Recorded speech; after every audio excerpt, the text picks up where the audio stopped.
just saying that, Seema, that was truly beautiful, very eloquently and very wisely explained. I hope that one day in the future, soon, you're able to read this book again, because you will do a lot of justice to it, because explaining it is very important, not just reading it, but the explanation and the interpretation is equally important. So thank you so much for that. So I actually had started Materializing a Palace. I had started that chapter, so I will continue with that. So here goes. I hope you all have your cup of tea and you are comfortable in your sitting. So my solitary musings were interrupted by the sound of approaching footsteps. In the darkness, a man's hand gently helped me to my feet and gave me some dry clothing. "Come, brother," my companion said. "The master awaits you." He led the way through the forest. The somber night was suddenly lit by steady luminosity in the distance. "Can that be the sunrise?" I inquired. "Surely the whole night has not passed." "The hour is midnight," my guide laughed softly. "Yonder light is the glow of a golden palace, materialized here tonight by the peerless Babaji. In the dim past, you once expressed a desire to enjoy the beauties of a palace. Our master is now satisfying your wish, thus freeing you from the bonds of karma," he added. "The magnificent palace will be the scene of your initiation tonight into Kriya Yoga. All your brothers here join in a paean of welcome, rejoicing at the end of your long exile. Behold, a vast palace of dazzling gold stood before us, studded with countless jewels and set amidst landscape gardens. It presented a spectacle of unparalleled grandeur. Saints of angelic countenance were stationed by resplendent gates, half reddened by the glitter of rubies. Diamonds, pearls, sapphires, and emeralds of great size and luster were embedded in decorative arches. I followed my companion into a spacious reception hall. The odor of essence and roses wafted through the air. Dim lamps shed a multicolored glow. Small groups of devotees, some fair, some dark-skinned, chanted musically or sat in the meditative posture, immersed in an inner peace. A vibrant joy pervaded the atmosphere. Feast your eyes, enjoy the artistic splendors of this palace, for it has been brought into being solely in your honor. My guide smiled sympathetically as I uttered a few ejaculations of wonderment. So when I first met Guruji, it was literally a combination of incense and of roses. So therefore we can't exactly kind of articulate what the smell was. But on seeing Guruji and his resplendent glow on his face, he exuded an incense and rose fragrance combination. "Brother," I said, "the beauty of this structure surpasses the bounds of human imagination. Please tell me the mastery of its origin. I will gladly enlighten you." My companion's dark eyes sparkled with wisdom. "In reality, there is nothing inexplicable about this materialization. The whole cosmos is a materialized thought of the Creator. This heavy, earthly clod floating in space is a dream of God. He made all things out of his consciousness, even as man in his dream consciousness reproduces and vivifies a creation with his creatures. God first created the earth as an idea. Then he quickened it. Energy atoms came into being. He coordinated the atoms into this solid sphere. All its molecules are held together by the will of God. When he withdraws his will, the earth again will disintegrate into energy. Energy will dissolve into consciousness. The earth idea will disappear from objectivity. The substance of a dream is held in materialization by the subconscious thought of the dreamer. When that cohesive thought is withdrawn in wakefulness, the dream and its elements dissolve. A man closes his eyes and erects a dream creation, which on awakening he effortlessly dematerializes. He follows the divine archetypal pattern. Similarly, when he awakens in cosmic consciousness, he will effortlessly dematerialize the illusions of the cosmic dream. Being one with the infinite, all-accomplishing will, Babaji can summon the elemental atoms to combine and manifest themselves in any form. This golden palace, instantaneously created, is real, even as this earth is real. Babaji created this palatial mansion out of his mind and is holding his atoms together by the power of his will. Even as God created this earth and is maintaining it intact. He added, when the structure has served its purpose, Babaji will dematerialize it. As I remained silent in awe, my guide made a sweeping gesture. The shimmering palace, superbly embellished with jewels, has not been built by human effort or with laboriously mined golden gems. It stands solidly a monumental challenge to man. Whoever realizes himself as a son of God, even as Babaji has done, can reach any goal by the infinite powers hidden within him. A common stone locks within itself the secret of stupendous atomic energy. Even so, a mortal is yet a powerhouse of divinity. The sage picked up from a nearby table a graceful vase whose handle was blazing with diamonds. Our great guru created this palace by solidifying myriads of free cosmic rays, he went on. Touch this vase and its diamonds. They will satisfy all the tests of sensory experience. I examined the vase and passed my hand over the smooth room walls, thick with glistening gold. Each of the jewels scattered lavishly about was worthy of a king's collection. Deep satisfaction spread over my mind. A submerged desire, hidden in my subconsciousness from lives now gone, seemed simultaneously gratified and extinguished. My stately companion led me through ornate arches and corridors into a series of chambers richly furnished in the style of an emperor's palace. We entered an immense hall.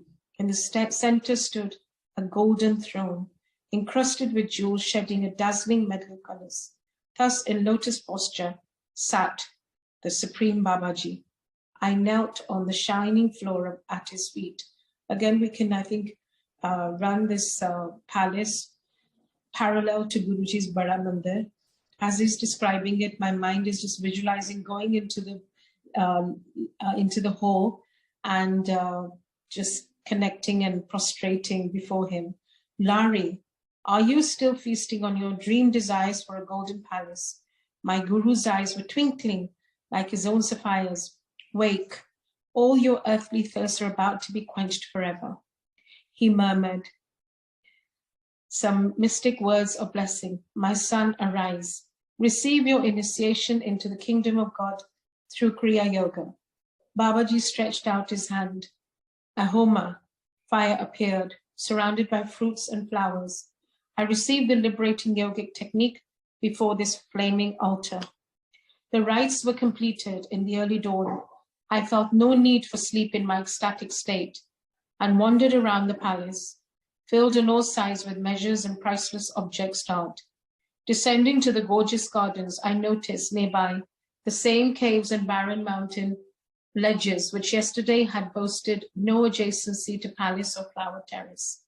Re-entering the palace, fabulously glistening in the cold Himalayan sunlight, I sought the presence of my master. He was still enthroned, surrounded by many quiet disciples.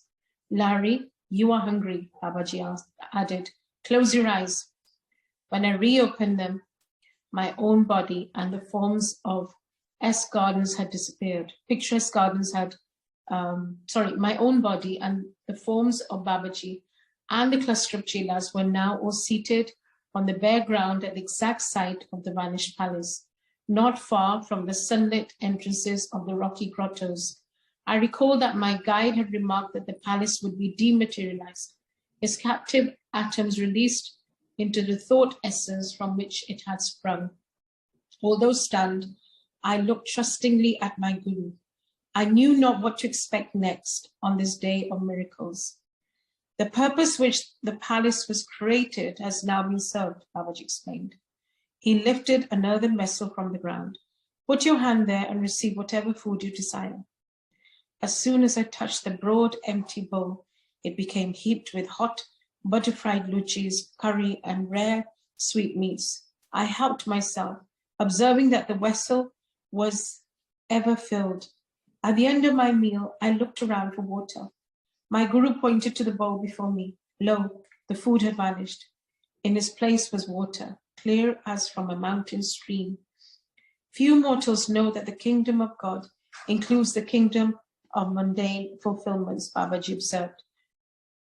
The divine realm extends to the earthly, but the latter, being illusory, cannot include the essence of reality. Beloved Guru, last night you demonstrated for me the link of beauty in heaven and earth. I smiled at memories of the vanished palace. Surely no simple yogi had ever received initiation into the august mysteries of spirit amidst surroundings of more impressive luxury. I gazed tranquilly at the stark contrast of the present scene, the gaunt ground, the sky roof, the caves offering primitive shelter, all seemed a gracious natural setting for the seraphic saints around me. I sat that afternoon on my blanket, hallowed by associations of past life realizations.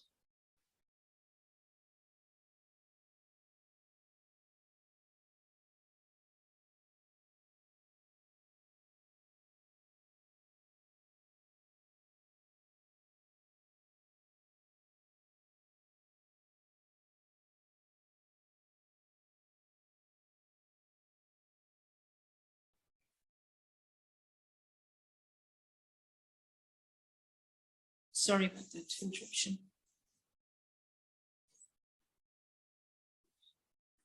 Beloved Guru, last night you demonstrated for me the link of beauty in heaven and earth.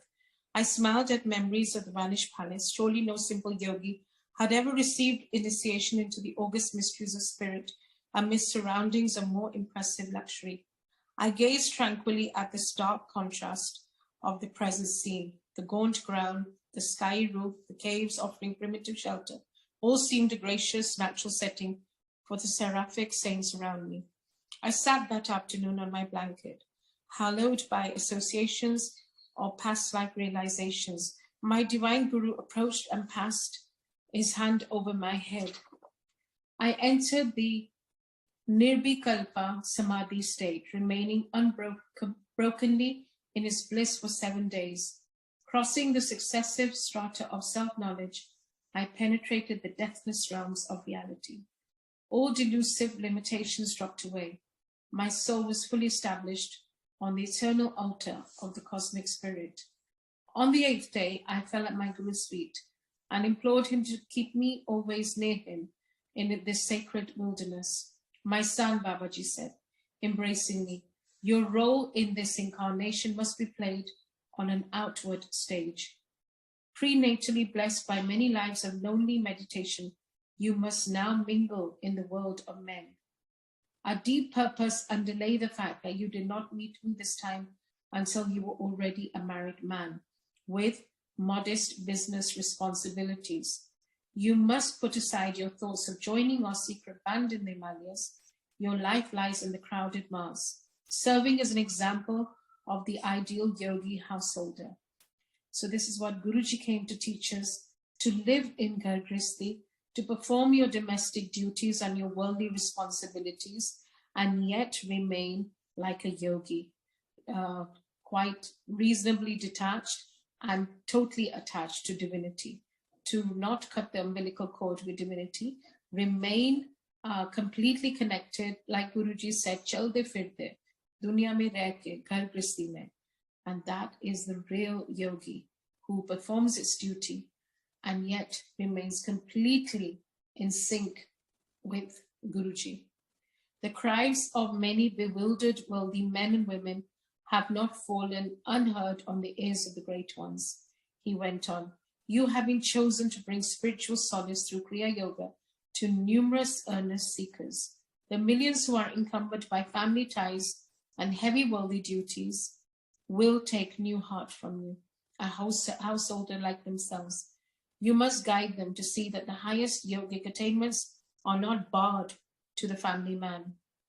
Even in the world, the yogi who faithfully discharges his responsibilities without personal motive or attachment treads the sure path of enlightenment.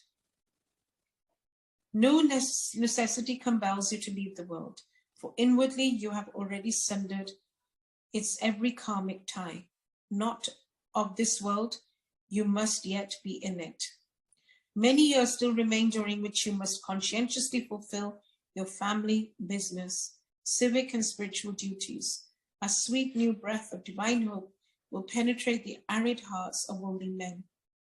From your balanced life, they will understand that liberation is dependent on inner rather than outer renunciations.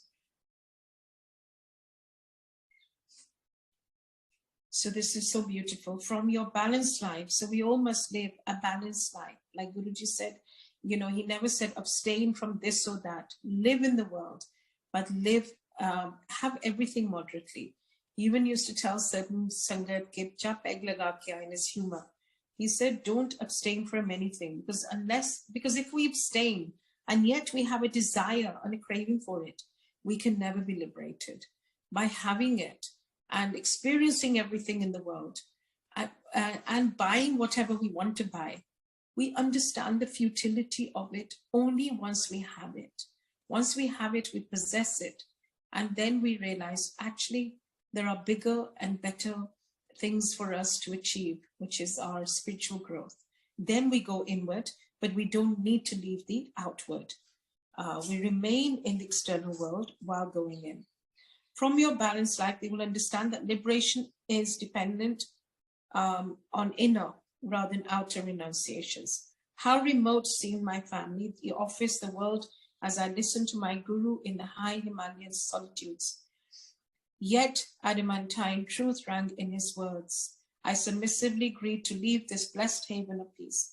Babaji instructed me in the ancient rigid rules which govern the transmission of the yogic art from guru to disciple. Bestow the Kriya key only on qualified chelas. Babaji said, he who vows to sacrifice all in the quest of the divine is fit to unravel the final mysteries of life through the science of meditation.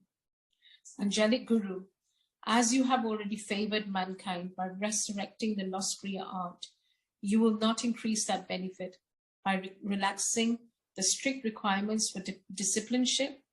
I gaze beseechingly at Babaji. I pray that you permit me to communicate Kriya to all seekers, even though at first they cannot vow themselves to complete inner renunciation. The tortured men and women of the world, pursued by a threefold suffering, need special encouragement. They may never attempt the road to freedom if Kriya initiation be withheld from them. Be it so. The divine wish has been expressed through you. With these simple words, the merciful Guru banished the rigorous safeguards that for ages has hidden Kriya from the world. Give Kriya freely to all who humbly ask for help. After a silence, Babaji added, repeat to each of your disciples this majestic promise from the Bhagavad Gita. Swalpamasya dharams. Okay, 1 second. Swalpamasya dharmasya triyata mahato vayot. Even a little bit of the practice of this religion will save you from dire fears and colossal sufferings. As I knelt the next morning at my Guru's feet for his farewell blessing, he sensed my deep reluctance to leave him. There is no separation for us, my beloved child. He touched my shoulder affectionately. Wherever you are, whenever you call me, I shall be with you instantly. Like Guruji said, "Main kidre nahi ja raha, main tuhade vaste ithe hi haan." Wherever you are, and whenever we remember him and call out to him, he will be with us instantly. So it's just a matter of not mincing our words and just calling out to him in a very audible and clear voice. The Guruji, aap aa jao, and just incorporate him and be with him and accompany him and make him accompany you wherever you are. Consoled by this wondrous promise and rich with this newly found gold of God wisdom, I wended my way down to the mountain.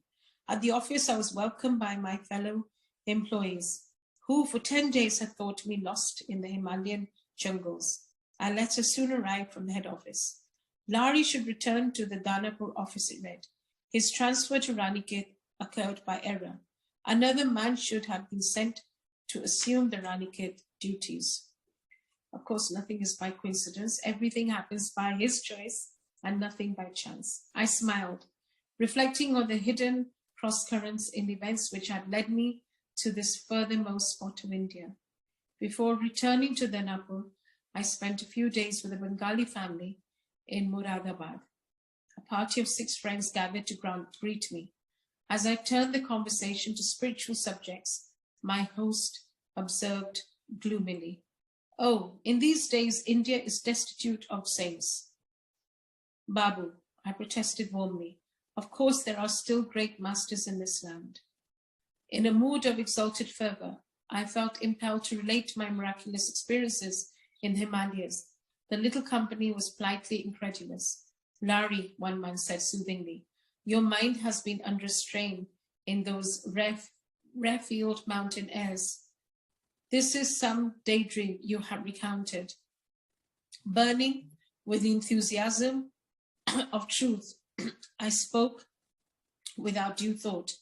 "If I call him, my guru will appear right in this house." Interest gleamed in every eye. It was no wonder that the group was eager to behold a saint materialized in such a strange way.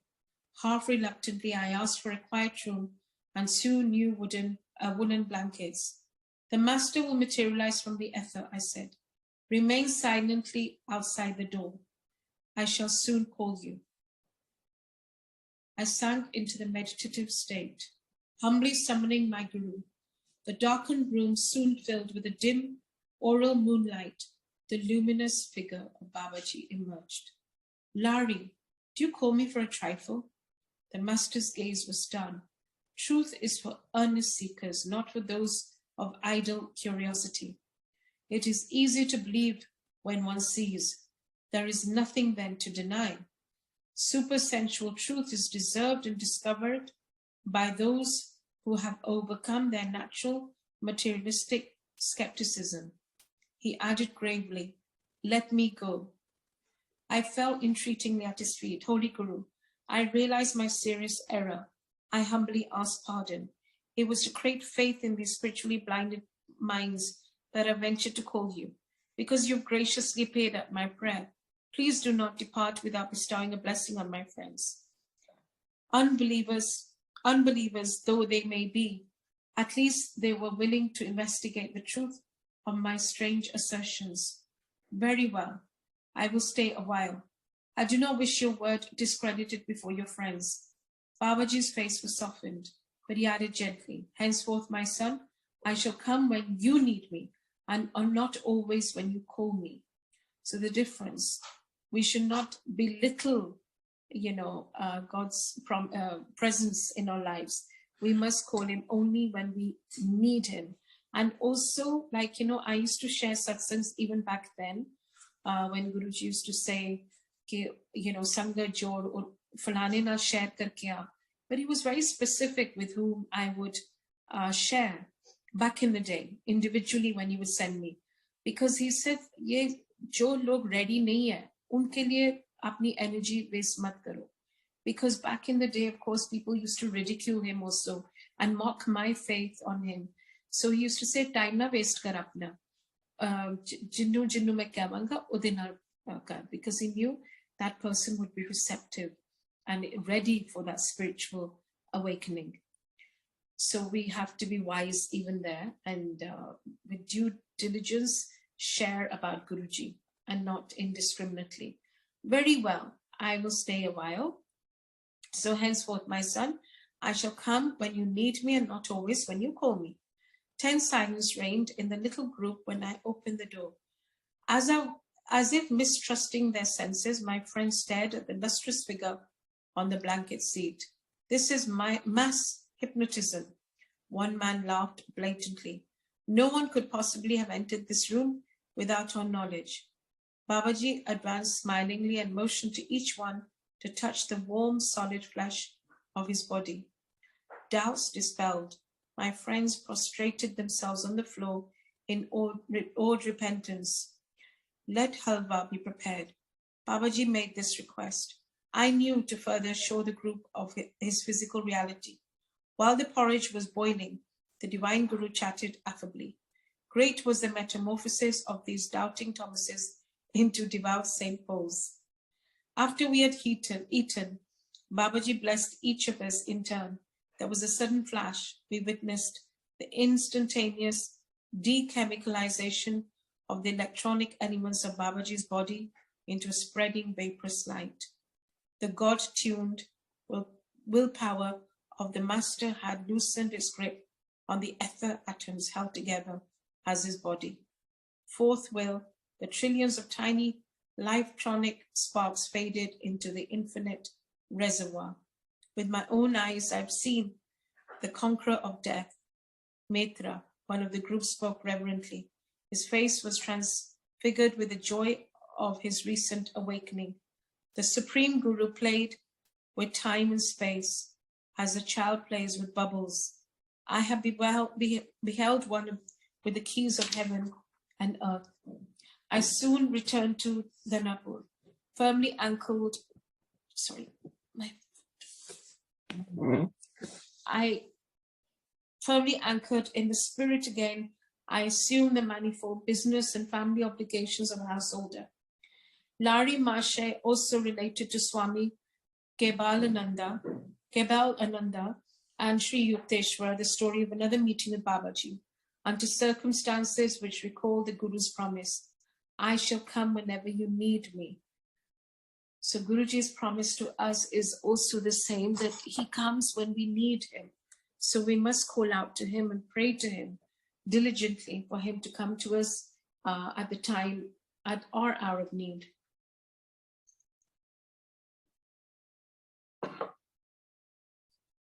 The scene was at Kumbh Mela at Allahabad.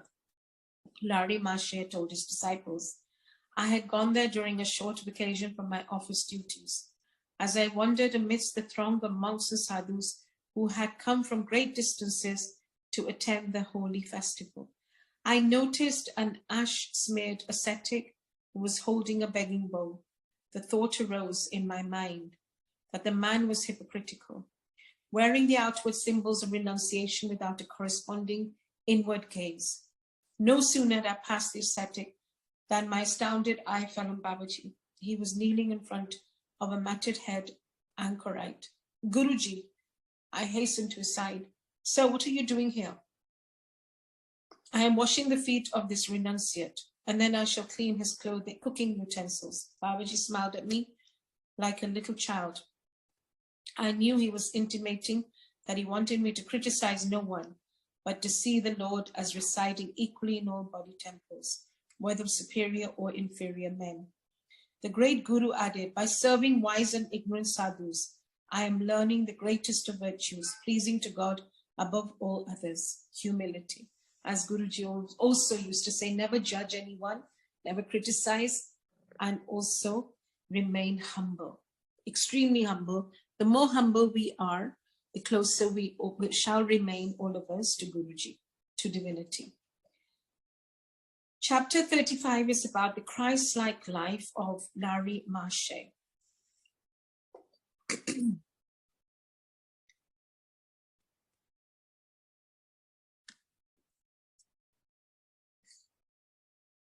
Thus it becometh us to fulfill all righteousness. In these words to John the Baptist, and in asking John to baptize him, Jesus was acknowledging the divine rights of his Guru. From a reverent study of the Bible from an Oriental viewpoint and from intuitional perception, I am convinced that John the Baptist was in past lives a Guru of Christ. There are numerous passages in the Bible which infer that John and Jesus in their last incarnations were respectively Elijah and his disciple Elisha.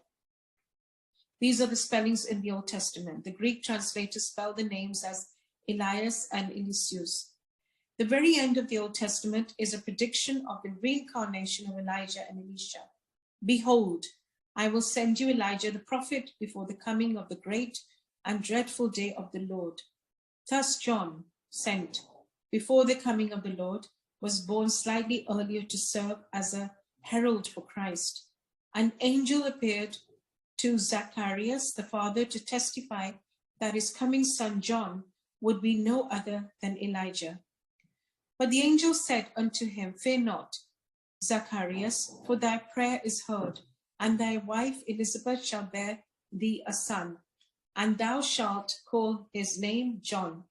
And many of the children of Israel shall he turn to the Lord their God, and he shall go before him in the spirit and power of Elias, to turn the hearts of the fathers to the children, and the disobedient to the wisdom of the just, to make ready a people prepared for the Lord.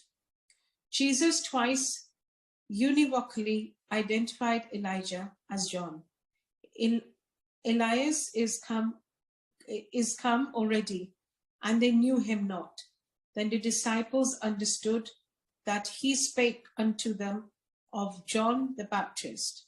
Again Christ says, For all the prophets and the law prophesied until John, and if he will receive it, this is Elias, which was come to him.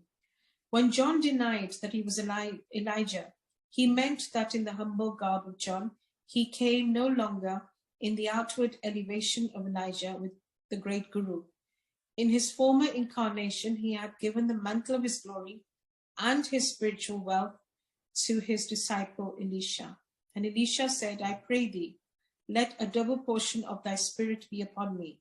And he said, Thou hast asked a hard thing. Nevertheless, if thou see me when I am taken from thee, it shall be so unto thee. And he took the mantle of Elijah that fell from him. The roles became reversed because Elijah John was no longer needed to be the ostensible guru of Elisha Jesus, now perfected in divine realization. When Christ was transfigured on the mountain, it was his guru Elias with Moses whom he saw. Again, in his hour of extremity on the cross, Jesus cried out the divine name, Eli, Eli, lama sabachthani. This is to say, my God, why hast thou forsaken me? Some of them that stood there, when they heard that, said, This man calleth for Elias. Let us see Elias will come to save him. The eternal bond of guru and disciple that existed between John and Jesus was present also for Babaji and Lari Mashe. With tender solicitude and deathless guru swam the Lethan waters that swirled between the last two lives of his chela and guided the successive steps taken by the child and then by the man Lari Mashe. It was not until the disciple had reached his 33rd year that Babaji deemed the time to be ripe to openly re-establish the never-severed link. Then after their brief meeting near Ranikhet, the selfless master banished his dearly beloved disciple from the little mountain group, releasing him for an outward world mission. My son, I shall come whenever you need me. What mortal lover can bestow that infinite promise? Unknown to society in general, a great spiritual renaissance began to flow from a remote corner of Benares. Just as the fragrance of flowers cannot be suppressed, so Lari Mashe, quietly living as an ideal householder, could not hide his innate glory.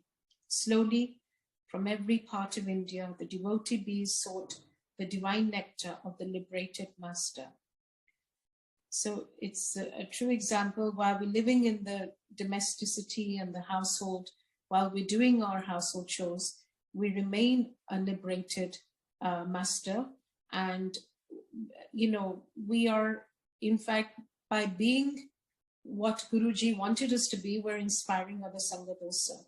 So this should be our greatest aspiration, to be what he wanted us to be, what he wants us to be.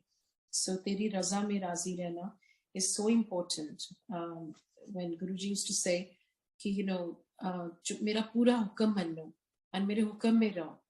then we truly become liberated while we are in the world.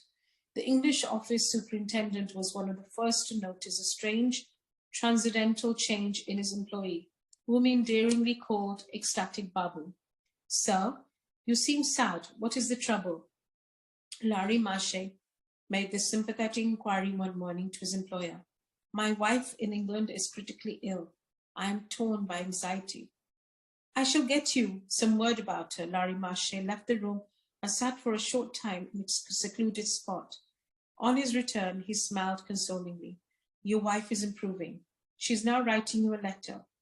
The omniscient Yogi quoted some parts of the missive. Ecstatic Babu, I already know that you are no ordinary man, yet I am unable to believe that at will you will banish time and space. The promised letter finally arrived. The astounded superintendent found that it contained not only the good news of his wife's recovery, but also the same phrases which weeks earlier Larry Marche had repeated. The wife came to India some months later. She visited the office where Larry Marche was quietly sitting at his desk. The woman approached him reverently. Sir, she said, it was your form, hallowed in glorious light, that I beheld months ago by my sick bed in London. At that moment, I was completely healed. Soon after, I was able to undertake the long ocean voyage to India. Day after day, one or two devotees besought the sublime Guru for Kriya initiation. In addition to these spiritual duties and to those of his business and family life, the great master took an enthusiastic interest in education. He organized many study groups and played an active part in the growth of a large high school in the Bengal-Litola section of Benares. His regular discourses on the scriptures came to be called his Gita Assembly, eagerly attended by many truth seekers. By this manifold activities, Larry Marche sought to answer the common challenge. After performing one's business and social duties, where is the time for devotional meditation? The harmoniously balanced life of a great household guru became the silent inspiration of thousands of questioning hearts. Earning only a modest salary, thrifty, unostentatious, accessible to all, the master carried on naturally and happily in the path of worldly life. Though ensconced in the seat of the Supreme One, Larry Marche showed reverence to all men, irrespective of their differing merits. When his devotees saluted him, he bowed and turned to them. With a childlike humility, the master often touched the feet of others, but seldom allowed them to pay him similar honor, even though such obeisance toward the Guru is an ancient Oriental custom. A significant feature of Larry Marche's life was his gift for Kriya, initiation to those of every faith, not Hindus only, but Muslims and Christians were among his foremost disciples. Monists and dualists, those of all faiths or of no established faith, were impartially received and instructed by the universal Guru. One of his highly advanced chelas was Abdul Ghaffur Khan, a Mohammedan. It shows great courage on the part of Larry Marche that although a high caste Brahmin, he tried his utmost to dissolve the rigid caste bigotry of his time. Those from every walk of life found shelter under the master's omnipresent wings. Like all God-inspired prophets, Larry Marche gave new hope to the outcasts and downtrodden of society. Always remember that you belong to no one and no one belongs to you. Reflect that someday you will suddenly have to leave everything in this world. So make the acquaintanceship of God now. The great Guru told his disciples, prepare yourself for the coming astral journey of death by daily riding in the balloons of God perception. Through delusion, you are perceiving yourself as a bundle of flesh and bones, which at best is a nest of troubles. Meditate increasingly that you may quickly behold yourself as the infinite essence, free from every form of misery. Cease being a prisoner of the body. Using the secret key of Kriya, learn to escape into spirit. So we're all prisoners of our body, prisoners of our slaves to our desires. We're prisoners to this worldly Maya. But with Guruji's meher, his eternal grace, we are now able to slowly withdraw from those grips, and we are in fact moving more towards him.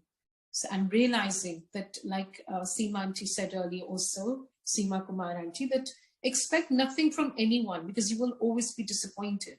So expect nothing, but anticipate only his love and his grace. Because when we stay in his sharan, then we are totally protected, and we will go where he wants us to go. Therefore, he used to say, surrender to my will. That is the greatest gift he can actually bestow on us, to be able to surrender to his will.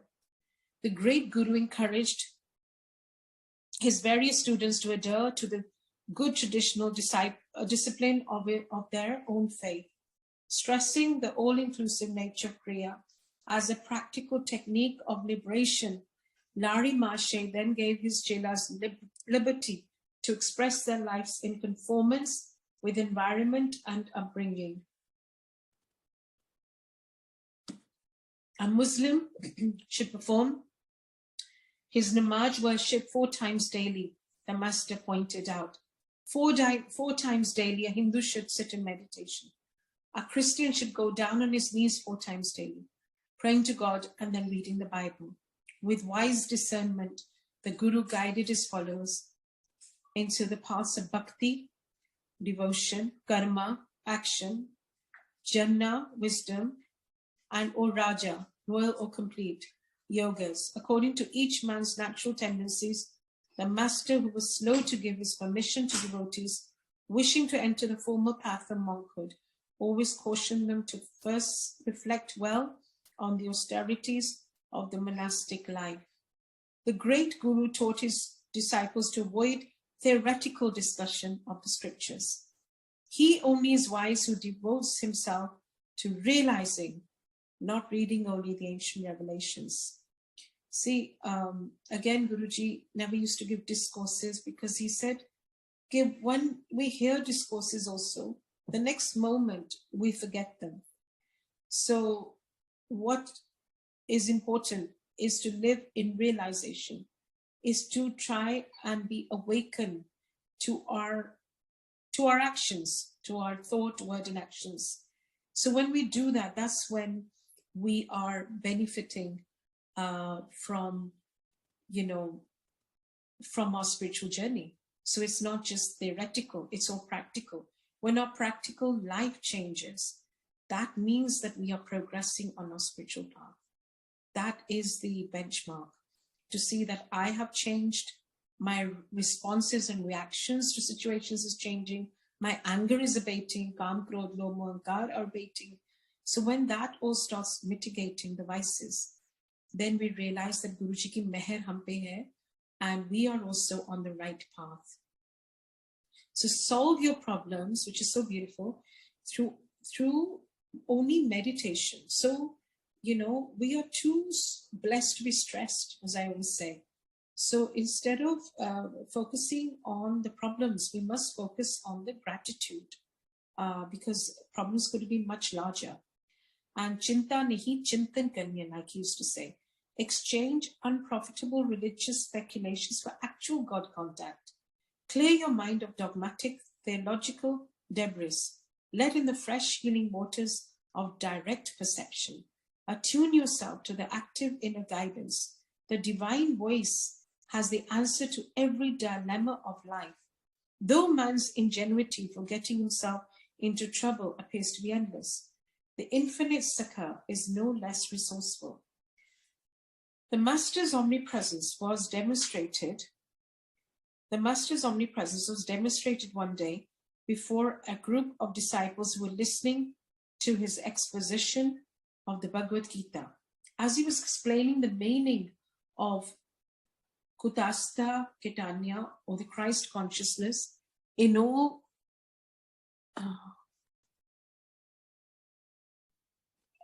do we have time? Yeah, we do. Yes, Auntie, we can continue. Yeah, sorry. Can you hear me? Somehow the voice is gone. Yes, we can hear you. Yes, Okay, yes. As he was explaining the meaning or the Christ consciousness in all vibratory creation, Larry Marche suddenly gasped and cried out, "I am drowning in the bodies of many souls off the coast of Japan." The next morning, the chelas read a newspaper account of the death of many people whose ship had foundered the preceding day near Japan. The distant disciples of Larry Marche were often made aware of his enfolding presence. "I am ever with those who practice Kriya," he said consolingly to chelas who could not remain near him. "I will guide you to the cosmic home through your enlarging perceptions." Swami Satyananda was told by a devotee that unable to go to Benares, the man had nevertheless received precise Kriya initiation in a dream. Larry Marche had appeared to instruct the chela in answer to his prayers. If a disciple neglected any of his worldly obligations, the master would gently correct and discipline him. Larry Marche's words were mild and healing, even when he was forced to speak openly of a chela's faults. Sri Yukteswara once told me, he added ruefully, "No disciple ever fled from our master's barbs." I could not help laughing, but I truthfully assured Sri Yukteswara that, sharp or not, his every word was music to my ears. Larry Marche carefully graded Kriya into 4 progressive initiations. He bestowed the 3 higher techniques only after the devotee had manifested definite spiritual progress. One day, a certain chela, convinced that his worth was not being duly evaluated, gave voice to his discontent. "Master," he said, "surely I am ready now for the 2nd initiation." At that moment, the door opened to admit a humble disciple, Brinda Bhagat. He was a Benares postman. "Brinda, sit by me here." The great Guru smiled at him affectionately. "Tell me, are you ready for the 2nd technique of Kriya?" The little postman folded his hands in supplication. "Gurudev," he said in alarm, "no more initiations, please. How can I assimilate any higher teachings? I have come today to ask your blessings, because the first divine Kriya has filled me with such intoxication that I cannot deliver my letters." That's why we should never ask for more than what Guruji has given us in the spiritual sense. As he said, मैं अगर 100 watt energy डाल दूंगा 60 watt bulb में, तो वो bulb फट जाएगा. So he knows, when and how we climb the spiritual ladder, and what we are ready for, when we are ready for it. So leave it to him, and he will never leave us. Already Brinda swims in the sea of spirit. At these words from Larry Marche, his other disciple hung his head. "Master," he said, "I see I have been a poor workman, finding fault with my tools." The postman, who was an uneducated man, later developed his insight through Kriya to such an extent that scholars occasionally sought his interpretation on involved scriptural points. Innocent alike of sin and syntax, little Brinda, one renowned in the domain of learned pundits. Besides the numerous Benares disciples of Larry Marche, hundreds came to him from distant parts of India. He himself traveled to Bengal on several occasions, visiting at the homes of the father-in-laws of his 2 sons. Thus blessed by his presence, Bengal home, honeycombed with smoke Kriya grows, particularly in the districts of Krishnanagar and Bishnupur. Many silent devotees on this day have kept the invisible current of spiritual meditation flowing. Among many saints who received Kriya from Larry Marche may be mentioned the illustrious Swami Vaskarananda Saraswati of Benares and the Diogar ascetic of high stature, Belananda Brahmachari. For a time, Larry Marche served as private tutor to the son of Maharaja Ishvara Narayan Sinha Bahadur of Benares. Recognizing the master's spiritual attainment, the Maharaja, as well as his son, sought Kriya initiation, as did the Maharaja Jyotindra Mohan Thakur.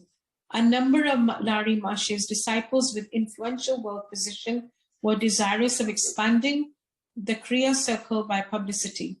The Guru refused his permission. One Chela, the royal physician to the Lord of Benares, started an organized effort to spread the master's name as Kashi Baba, exalted one of Benares. Again, the Guru forbade it. Let the fragrance of the Kriya flower be wafted naturally, without any display, he said. Its seeds will take root in the soul of spiritually fertile hearts. So this is so beautiful. Let the fragrance of the Kriya flower be wafted naturally without any display, he said.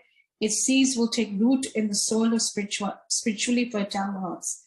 Although the great master did not adopt the system of preaching through the modern medium of an organization or through the printing press, he knew that the power of his message would rise like a resistless flood, inundating by its own force the banks of human minds. The changed and purified lives of devotees were the simple guarantees of the deathless vitality of Kriya.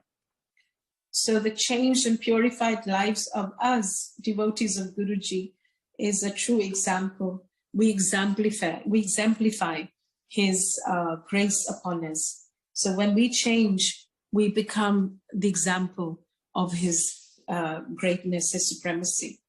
In 1886, 25 years after his Raniket initiation, Lari Marshe was retired on a pension. With his availability in the daytime, disciples sought him out in ever-increasing numbers. The great Guru now sat in silence most of the time, locked in the tranquil lotus posture. He seldom left his little parlor, even for a walk or to visit other parts of the house. A quiet stream of chelas arrived, almost ceaselessly, for a darshan of the Guru. To the awe of all beholders, Lari Marshe's habitual physiological state exhibited the superhuman features of breathlessness, sleeplessness, cessation of pulse and heartbeat, calm eyes, unblinking for hours, and a profound aura of peace. No visitors departed without upliftment of spirit. All knew they had received the silent blessing of a true man of God. The master now permitted his disciple. That's why they say when we come in contact with any enlightened master, the transformation begins. So just sitting in Guruji's aura, I recall, was transforming each one of us as it does today. So the master now permitted his disciple, Panchonan Bhattacharya, to open an Arya mission institution in Calcutta. Here the saintly disciples spread the message of Kriya Yoga and prepared for public benefit certain yogic herbal medicines. In accordance with ancient custom, the master gave to people in general a neem oil for the cure of various diseases. When the Guru requested a disciple to distill the oil, he could easily accomplish the task. If anyone else tried, he would encounter strange difficulties, finding that the medicinal oil had almost evaporated after going through the required distilling processes. Evidently, the master's blessing was a necessary ingredient. Lari Marshe's handwriting and signature, if you all have a book in front of you, you will see his handwriting. So Lari Marshe's handwriting and signature in Bengal's script are shown above. The lines occur in a letter to a chela. The great master interprets a Sanskrit verse as follows. He who has attained a state of calmness wherein his eyelids do not blink has achieved Sambhavi Mudra. So signed. The Aryan Mission Institution undertook the publication of many of the Guru's scriptural commentaries. Like Jesus and other prophets, Lari Marshe himself wrote no books, but his penetrating interpretations were recorded and arranged by various disciples. Today we share our satsangs and they are also documented. Some of these voluntary, but Guruji himself never wrote a book, of course. Some of these voluntary amanuenses were more discerning than others in correctly conveying the profound insight of the Guru. Yet on the whole, their efforts were successful. Through their zeal, the world possesses unparalleled commentaries by Lari Marshe on 26 ancient scriptures. Sri Ananda Mohan Lari, a grandson of the master, has written an interesting booklet on Kriya. The text of the Bhagavad Gita is a part of the great epic, the Mahabharata, which possesses several knot points. Sri Ananda wrote, "Keep those knot points unquestioned and we find nothing but mystical stories of a peculiar and easily misunderstood type. Keep those knot points unexplained and we have lost a science which the East has preserved with superhuman patience after quest of thousands of years of experiment. It was the commentaries of Larry Marshall which brought to light clear of allegories the very science of religion that had been so cleverly put out of sight in the riddle of scriptural letters and imagery.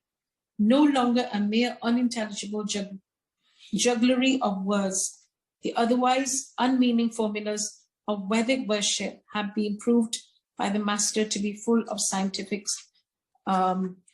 significance. We know that man is usually helpless against the insurgent sway of evil passions, but these are rendered powerless and man finds no motive in their indulgence when there dawns on him a consciousness of superior and lasting bliss through Kriya. Here the give up, the negation of the lower passions, synchronizes with a take up, the assertion of a beatitude. Without such a course, hundreds of moral maxims which run in mere negatives are useless to us.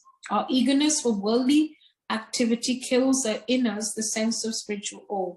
We cannot comprehend the great life behind all names and forms just because science brings home to us how we can use the powers of nature. This familiarity has bred a contempt for her ultimate secrets.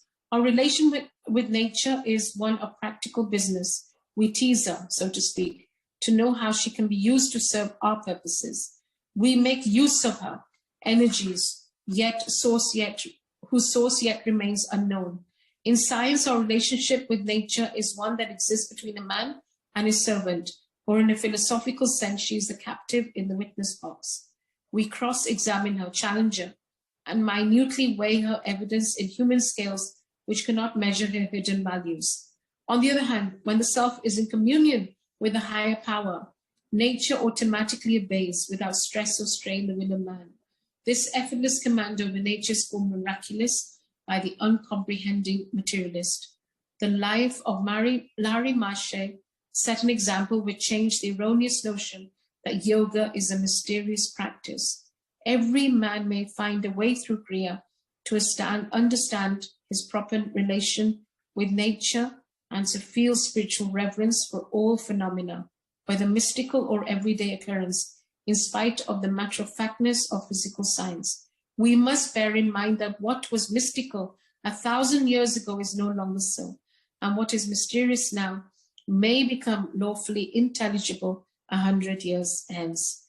It is the infinite, the ocean of power, that is at the back of all manifestations. The law of Kriya Yoga is eternal. It is true that mathematics, like the simple rules of addition and subtraction, the law of Kriya can never be destroyed. Burn to ashes all the books on mathematics, the logically minded will always rediscover some truths. Destroy all the sacred books on yoga, its fundamental laws will come out whenever there appears a true yogi who comprises within himself pure devotion and consequently pure knowledge.